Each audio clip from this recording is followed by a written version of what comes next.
त्याच्यावर मी काही वेगळं भाष्य करत नाहीये.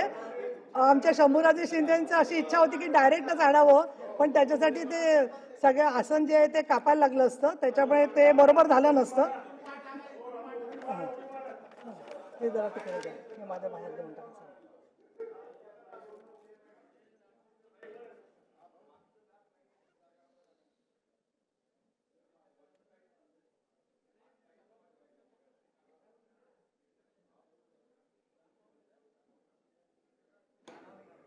तर आपण बघतोय विधान परिषद सभापतीपदी राम शिंदे यांची एकमताने निवड करण्यात आलेली आहे. नीलम गोरे यांची भूमिका नेमकी काय असते अतिशय महत्त्वाचं होतं, कारण पुन्हा एकदा नीलम गोरे यांचं नावच या पदासाठी चर्चेत होतं. मात्र नीलम गोरे यांनी स्वतःच आता राम शिंदे यांचं स्वागत केलेलं आहे आणि विधान परिषदेतली ही थेट लाईव्ह दृश्य आपण या क्षणाला बघतोय.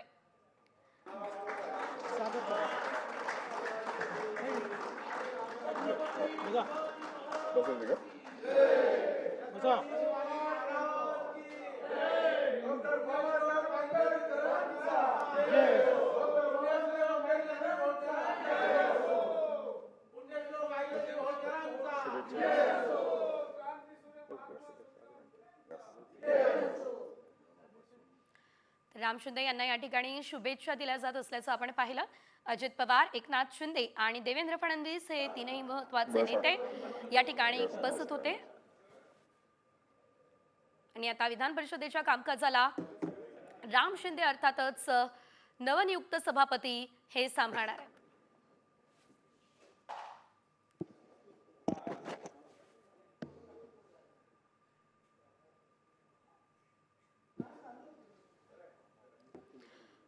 माननीय सभापती महोदय, सर्वात पहिल्यांदा मी आपलं अतिशय मनापासून अभिनंदन करतो.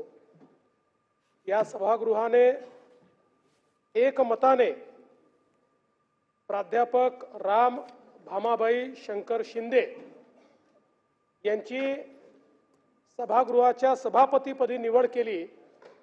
त्याबद्दल या सभागृहाचे देखील मी अतिशय मनापासून आभार मानतो. ही जी काही आपली एक उच्च परंपरा आहे की सभापती त्या पदावर जरी नियमात निवडणूक असली तरी शक्यतोवर सर्वांनी एकमताने सभापतीची निवड करावी. या उच्च परंपरेला साजेसा निर्णय आमच्या विरोधी पक्षाने देखील घेतला. त्याबद्दल मी विरोधी पक्षाचे देखील अतिशय मनापासून आभार मानतो, अभिनंदन करतो. खरं म्हणजे